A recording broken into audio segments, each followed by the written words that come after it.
Di sini saya akan menjelaskan tentang politik, hukum, dan etika bisnis. Yang pertama ada political economy. Apa itu political economy?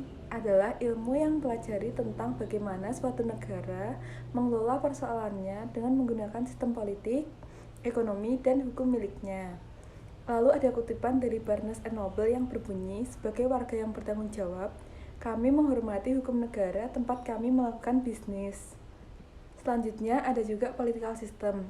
Political system ini meliputi struktur, proses, dan kegiatan di mana suatu negara memerintah dirinya sendiri. Sistem politik suatu negara berakar dalam sejarah dan budaya rakyatnya. Faktor-faktor seperti populasi, usia, komposisi ras, geografi wilayah, dan pendapatan per kapita mempengaruhi sistem politik suatu negara. Di sini dibagi menjadi tiga, yaitu anarkisme, pluralisme, dan totalitarianisme.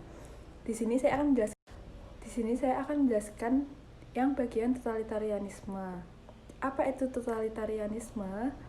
Adalah sistem politik di mana individu memerintah tanpa dukungan orang dan dengan ketat mengontrol kehidupan orang serta menentang sudut pandang yang berlawanan. Di sini ada tiga ciri-ciri totalitarian sistem. Ada imposed authority yang berarti suatu individu dan kelompok membentuk sistem politik tanpa persetujuan rakyat. Pemimpin memperoleh kekuasaan melalui kekuasaan di militer atau pemilihan curang. Dan lack of constitutional guarantee yang berarti menentang masyarakat ke dalam praktek demokrasi. Mereka membatasi, menolak, dan menentang kebebasan. Lalu ada restricted participation yang berarti perwakilan politik terbatas hanya pada partai yang memihak pada pemerintah atau mereka yang tidak memiliki ancaman. Dalam banyak kasus, oposisi politik sepenuhnya dilarang dan pembangkang politik akan dihukum berat. Totalitarianisme dibagi menjadi dua, yaitu teokratik, sekuler, dan sekuler. Kemudian dibagi lagi menjadi tiga, yaitu komunis, tribal, dan right wing. Selanjutnya, berlawanan dengan totalitarianisme tadi, saya akan menjelaskan tentang demokrasi. Demokrasi adalah sistem di mana pemimpin pemerintahan dipilih secara langsung oleh rakyat. Demokrasi representatif adalah demokrasi di mana warga negara memilih individu dari kelompok mereka untuk mewakili pandangan politik mereka. Seperti kita ketahui, demokrasi juga berarti dari rakyat, oleh rakyat, dan untuk rakyat. Di sini dibagi menjadi 5, yaitu freedom of expression, periodic election, full civil and property right, minority right, and non-political birokrasi. Selanjutnya, bagaimana doing business in democracy? Di sini dibagi menjadi 4, yaitu private sector yang berarti lingkungan ekonomi yang terdiri dari perusahaan-perusahaan yang dimiliki secara independen untuk mendapatkan keuntungan. Selanjutnya ada kapitalisme yang berarti keyakinan bahwa kepemilikan alat-alat produksi berada di tangan individu dan bisnis swasta. Selanjutnya ada economic system yang berarti struktur dan proses yang digunakan negara untuk mengalokasikan sumber dayanya dan melakukan kegiatan komersialnya. Selanjutnya ada juga centrally planned economy yang berarti sistem ekonomi di mana tanah negara, pabrik, sumber daya ekonomi lainnya dimiliki oleh pemerintahan yang merencanakan hampir semua kegiatan ekonomi. Selanjutnya ada sistem ekonomi campuran. Sistem ekonomi campuran merupakan sistem ekonomi yang merupakan penggabungan antara sistem ekonomi pasar liberal dan sistem ekonomi terpusat atau komando, yang mana sistem ekonomi ini pemerintah dan swasta bekerja sama dalam melakukan aktivitas ekonomi. Sejarah dari sistem ekonomi campuran ini itu bermula karena terdapat pertentangan keras antara pemegang ideologi liberalisme atau kapitalisme yang memakai sistem ekonomi pasar dan pemegang ideologi sosialisme atau komunisme yang memakai sistem ekonomi komando.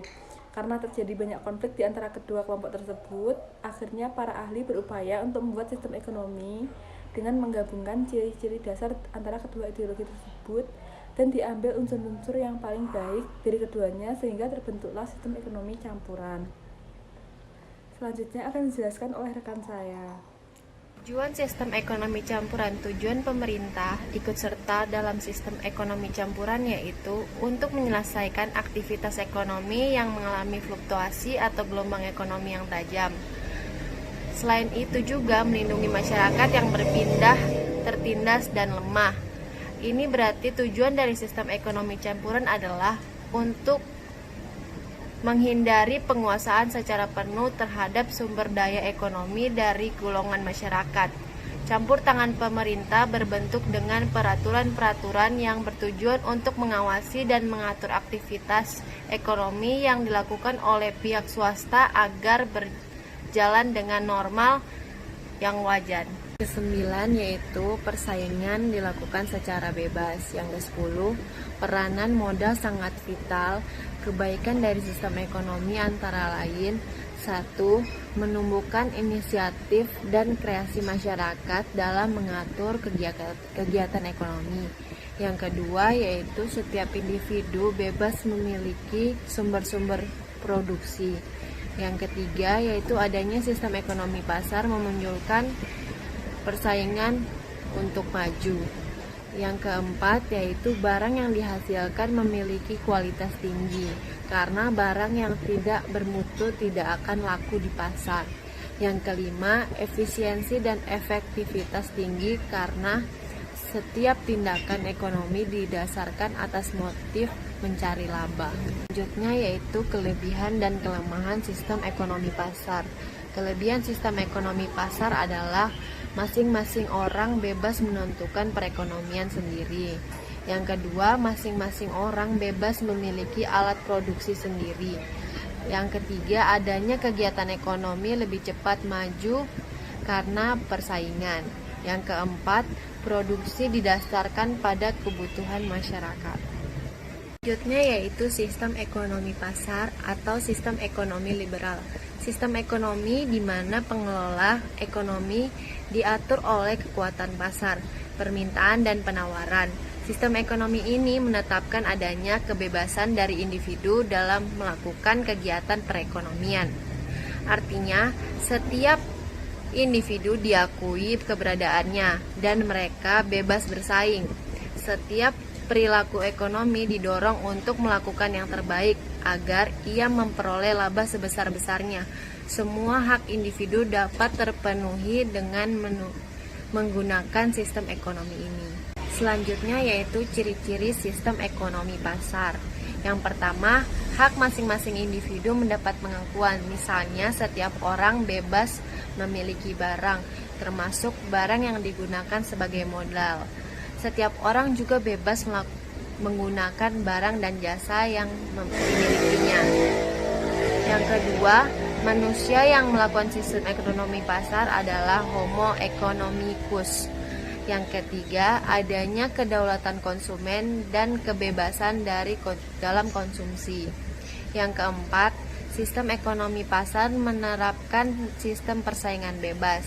Yang kelima, dalam motif mencari laba terpusat pada kepentingan sendiri. Yang keenam, proses sistem ekonomi pasar, peranan modal sangat penting. Yang ketujuh, peranan pemerintah dalam sistem ekonomi pasar dibatasi.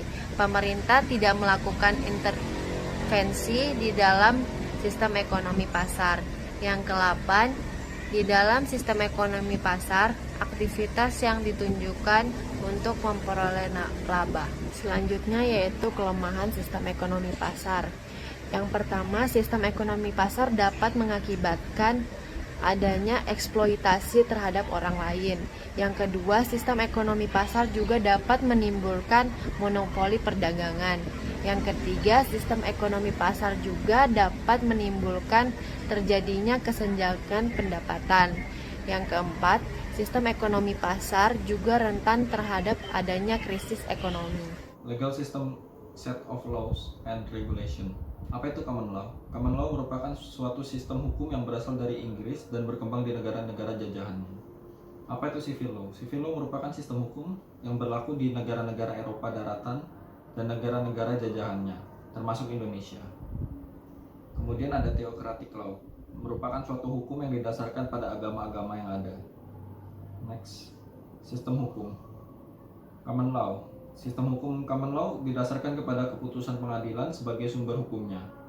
Civil law, sistem hukum civil law berpegang kepada kodifikasi undang-undang yang menjadi sumber hukum utamanya. Kemudian ada theocratic law, merupakan hukum yang didasarkan pada prinsip-prinsip ilahi sebagai sumber hukum utamanya. Kemudian ada sistem peradilan common law dan civil law. Sistem peradilan common law, 1. Jurisprudensi sebagai hukum utama. Kedua, dianutnya doktrin stare decisis atau sistem preseden. Ketiga, adversary system dalam proses peradilan. Kemudian sistem peradilan civil law, adanya sistem kodifikasi. Kedua, hakim tidak terikat dengan preseden atau doktrin stare decisis, sehingga undang-undang menjadi rujukan hukum utama. Ketiga, sistem peradilannya bersifat inquisitorial. Next ada global legal issues. Intellectual property. Paten merupakan hak eksklusif yang diberikan negara kepada inventor asli atas hasil invensinya di bidang teknologi. Trademark merupakan merek dagang. Dengan menggunakan merek dagang ini, setiap perusahaan memiliki identitasnya masing-masing atas produk yang dimiliki. Copyright dapat digunakan untuk melindungi barang yang telah dibuat oleh produsen dari plagiarisme. Next, ada foreign laws and regulation. Mengenali peraturan dan regulasi asing merupakan langkah awal yang dapat diambil untuk mengatasi masalah-masalah yang berhubungan dengan peraturan dagang. Hal-hal yang berhubungan dengan pajak dan persyaratan legalisasi, lalu mencari tahu tentang peraturan yang mengenai ketenaga kerjaan. Next, ada currency rates. Currency rates merupakan salah satu hal yang perlu diwaspadai dan dipelajari karena nilai kurs atau suatu negara tentu berbeda dengan negara lainnya dan dapat terjadi fluktuasi, sehingga ketika memulai bisnis di luar negeri, tentu kita perlu mengetahui seberapa besar perbedaan nilai kurs di negara tersebut dan di negara kita. Hal ini dilakukan untuk mengetahui profit yang akan kita dapatkan dan cost yang harus kita keluarkan. Hal di atas dilakukan untuk memastikan kelancaran suatu bisnis di kancah internasional. Next ada communication difficulties and cultural difference. Komunikasi yang baik dan pemahaman akan budaya yang baru merupakan suatu hal yang cukup sulit untuk dilakukan. Sehingga bila kita dapat memahami dan menjalankan kedua hal tersebut dengan baik, tentu akan membantu kita dalam menjalankan bisnis. Next, ada ethic and social responsibility. Ethical behavior adalah tingkah laku suatu individu dengan pedoman antara baik dan buruk. Corporate social responsibility, praktek perusahaan yang harus mengikuti kewajiban sesuai hukum, sehingga menyeimbangkan komitmen antara investor, pembeli, perusahaan lain, dan komunitas, seperti memberikan bantuan kepada masyarakat yang membutuhkan, membangun sekolah di daerah terpencil, dan ikut melindungi lingkungan. Next, yang terakhir ada ethics and social responsibility. Bribery and corruption adalah hal yang harus dihindari oleh perusahaan. Menyuap berarti memberikan sesuatu untuk memperoleh suatu hal yang diinginkan. Sedangkan korupsi berarti menggelapkan dana. Keduanya bisa memberikan dampak negatif seperti ketidakadilan, rusaknya perkembangan ekonomi suatu negara, dan menentang peraturan yang ada. Fair trade practice, peraturan kelembagaan yang dirancang untuk produsen di negara berkembang. Environment, perusahaan dapat melakukan aktivitas penghijauan sehingga bisa ramah lingkungan.